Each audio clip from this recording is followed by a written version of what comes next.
Hi, good morning sa inyo. Nagre-ready na kami para sa pupuntahan naming handaan. Ito yung dahilan kung ba't nandito kami.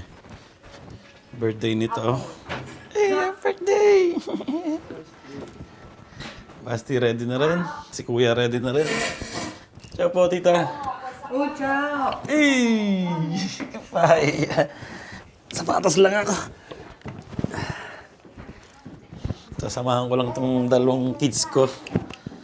Babalik kami dun sa mall na pinuntahan namin kahapon. At may bibilhin daw silang damit yata.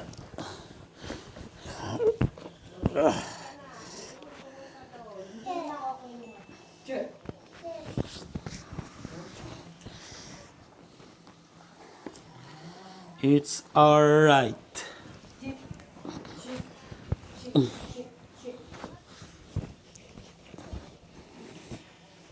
Naghihintay na kami ng bus dito.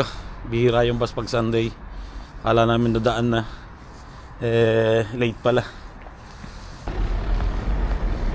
Ay!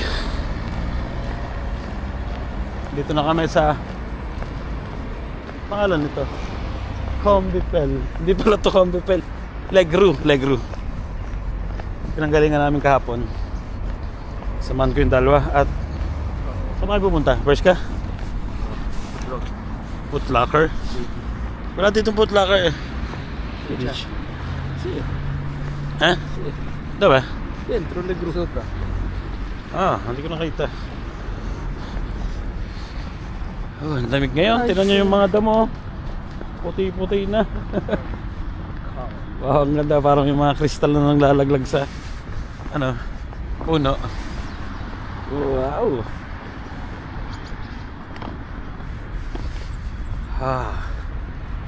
Tapos na kaming mamili. Tapos nagkaroon pa ng konting problema. Si Basti kasi yung bunso namin, wala niya yung ATM card ni Mrs. Kaya binalikan nila sa loob. Pero palagi ko hindi na mahanap yon. Kasi nga, ang laki ng ng negosyo na to. Tapos sale ngayon, sobrang dami ng tao.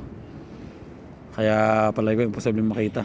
Pero tapos hindi namin alam kung saan nalaglag, sa bus ba o sa negosyo o sa paglalakad namin. Pero na-block na naman ni Mrs. Buti na sabi kagad namin kay Mrs.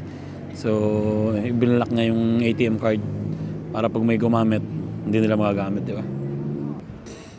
Papunta na kami dun sa reception ng birthday. So, kita-kits na lang tayo dun. Nakakahiya tuloy dun sa nagpahanda, hinihintay daw kami para mag-umpisa na. Na-raid kami dun sa kahanap ng card ni Mrs. ATM. Pero malapit na naman kami.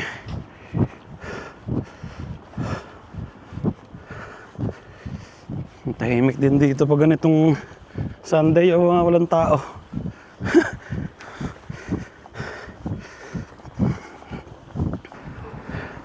Centro Sportivo Robilant.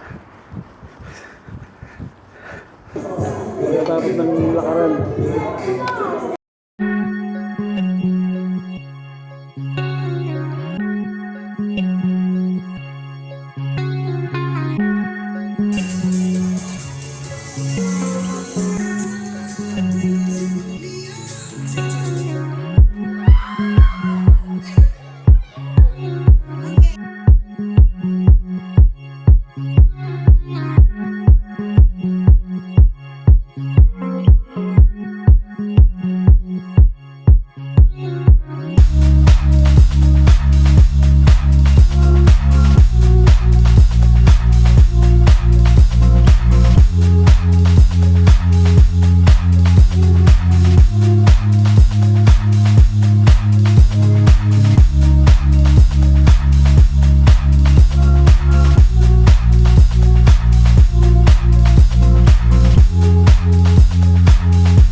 Chanel na ha.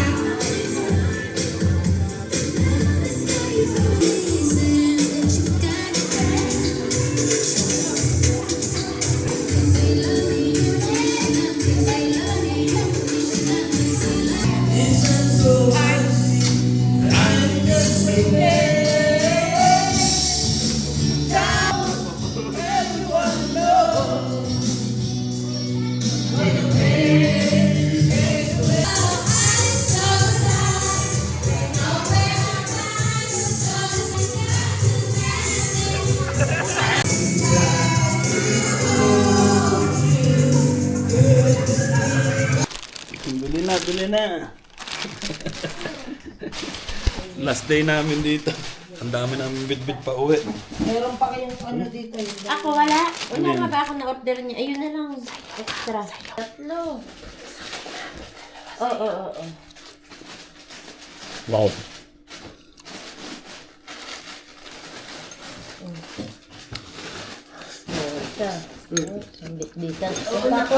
Ayun, hanap muna kami ni Mrs. ng ATM para mag-withdraw. Kasi nga inaanak namin yung bunso nila, di ba? Si Bruno. So nung bininyagan yun, hindi kami nakarating. At hindi rin kami nakapag-send nun ng regalo, kaya ngayon kami kukuha ng regalo. Daming park dito. Yan, park yan. Ayun, nakapag-withdraw na kami ni Mrs. Balik na sa bahay. Alas 5 pa yung alis namin, pabalik ng bahay namin. Magtatrabaho ba tayo sa parlor bukas? Hindi. Magtatrabaho tayo. Natrabaho pala kami sa parlor bukas. Bumili na rin ako ng tubig. Tingin tayo ng dyan, sa Lidl. Nakakain sa yung sandwich. Sa train. Ito yung sign ng Torino. Para siyang toro.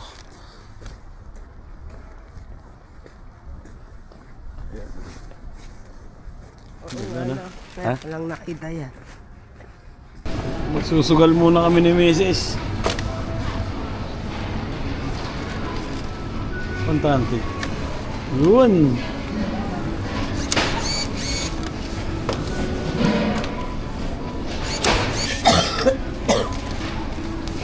Ano nagaganato dito?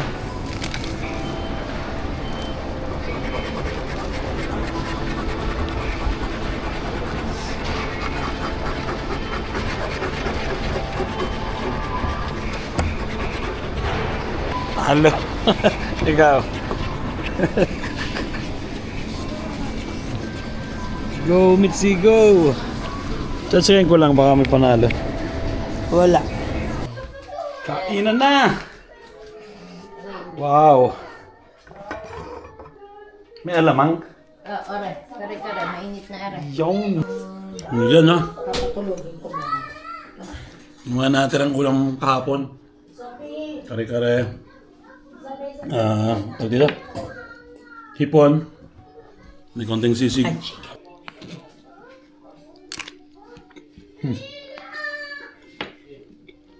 Nandito na si Kapo.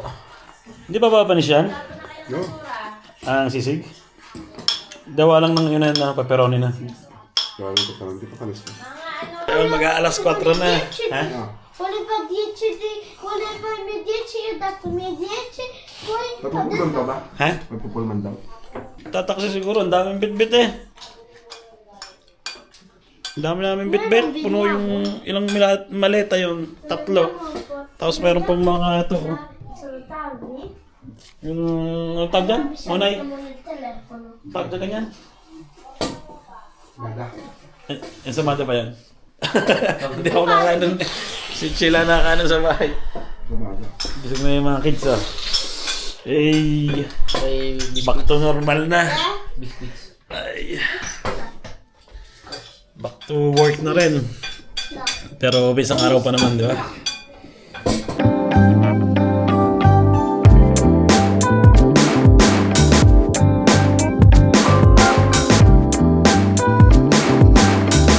Ano, punta na tayo sa loob. Sa loob dahil lamig. Mga nasa loob na rin yun sila. Hindi mo. Dito na kami sa train station. Wala pa kaming ano, yung titigilan ng train. Anong oras na ba? Anong oras na?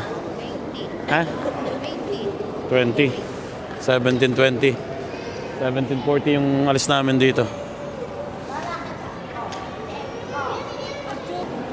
Ayun, nandito na ang train namin. Si.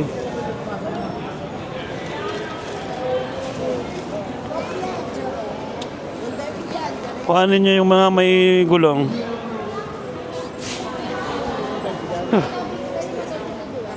Ciao, ciao. Hey, ciao, ciao. Oi, ciao! Ingat kayo! Ciao. Non piangere, eh? Io non piango?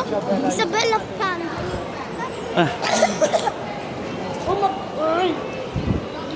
Ciao, pre. Ito pa kayo. Ha? Ibalidya pa. Grazie. Hindi, baka hindi ka makapasok. Gano'n din sa ano? Yan lang sana. Dito naman kayo papasok. Oo.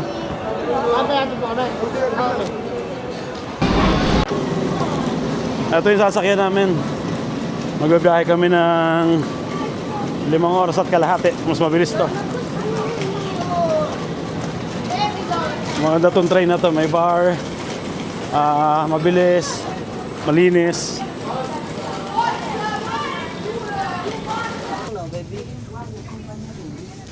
Questo no, bambino, vea. Alza. Alza.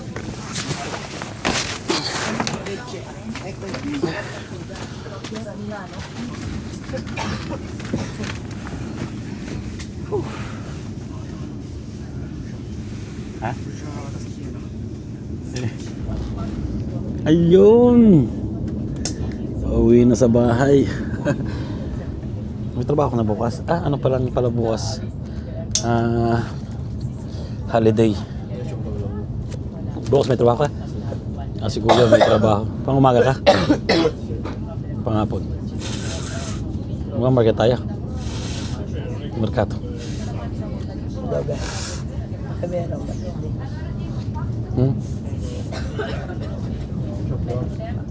Ito yung nasakyan namin train. Malinis. Maganda ang takbo, di ba? Huwag lang mapapagaya nung last na nanggaling kami dito. Talagang halos ilang tayo late nun? 3 oras. 5 oras kami na late nung last na pumunta kami dito. Pero nakuha namin yung kalahati ng binayad namin. Kaya okay lang, di ba? So ngayon sana safe ang biyahe, di ba? Thank you, Lord.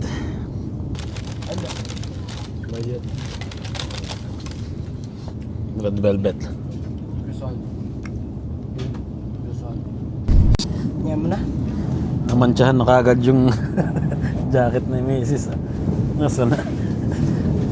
Mahirap parang bumili ng ganitong kulay. Ayan o. Tatanggal naman siguro yan.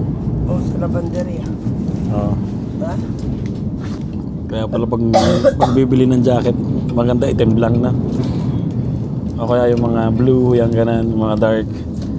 Pero pag ganitong kulay, mantsahin pala yun. Nanood muna kami ni Mrs. ng Netflix.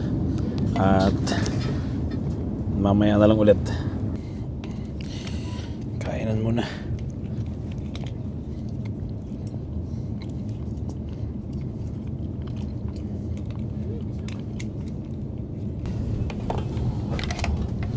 Ay, sobrang lapit na namin. Bilis ng train na to, sakto. Sakto kami sa oras. Alas, 10:08. 10:30 ba ang dating natin? 10:30. Pwede na natin ibaba yung mga Bababa ko na. Mga maleta. Doon ka sa kabila mo po, para mababa ko.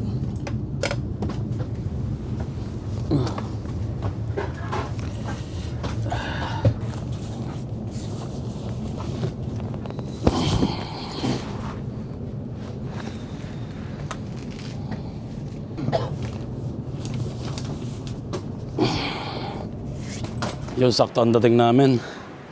Kinukuha lang ni Kuya yung kotse niya. Tapos, ako kami dito. Ako namin yung si Posty, yung aso namin. At babalik na kami sa bahay. Home sweet home na, di ba? Okay na? Kuha natin si Posty. Ito ka, 5G Perisibo. Eh, mamon.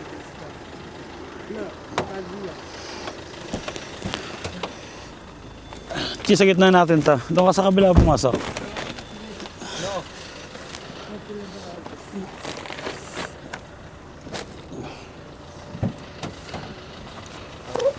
Forza.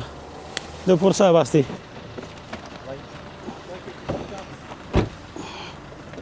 Hey.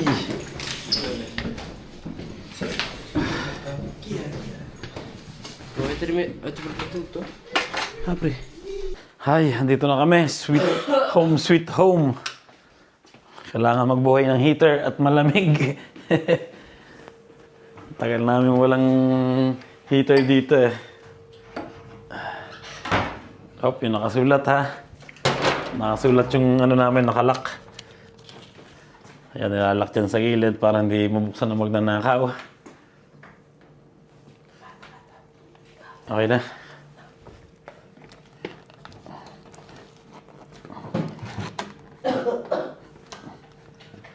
Ano ba ito?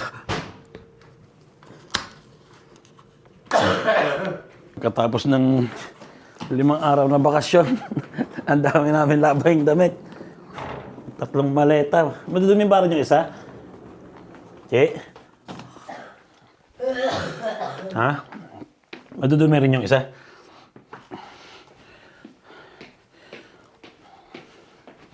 Tuwan-tuwa pala si Posty dun sa aming pasalubong. Hey! Food trip ka! Tapos si Basti tsaka si Marcos, yung panak namin panganay, bumibili ng pagkain. Kasi hindi na kami nakabili ng hapunan. So magmamakdo na lang. Magpabili kami ng McDo. Maglilibre pala daw si Kuya ng McDo. Siya na daw magbabayad. So yun, okay na. Di ba?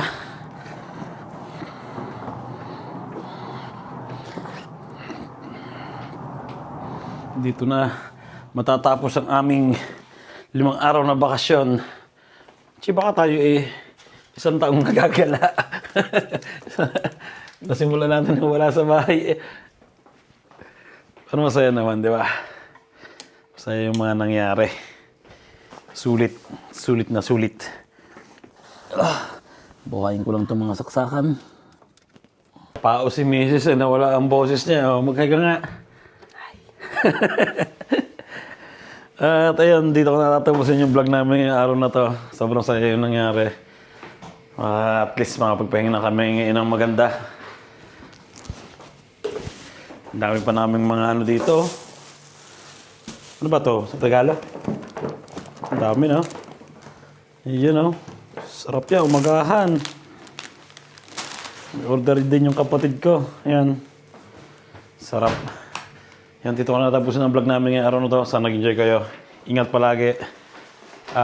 Kita kayo sa susunod na vlog. Si Marco siya, lalabas pa yun, ha? Malay ko lalabas pa yun, eh. Baka na-miss yung mga kaibigan niya. 5 araw kasi kami nawala. At ayun, Happy New Year!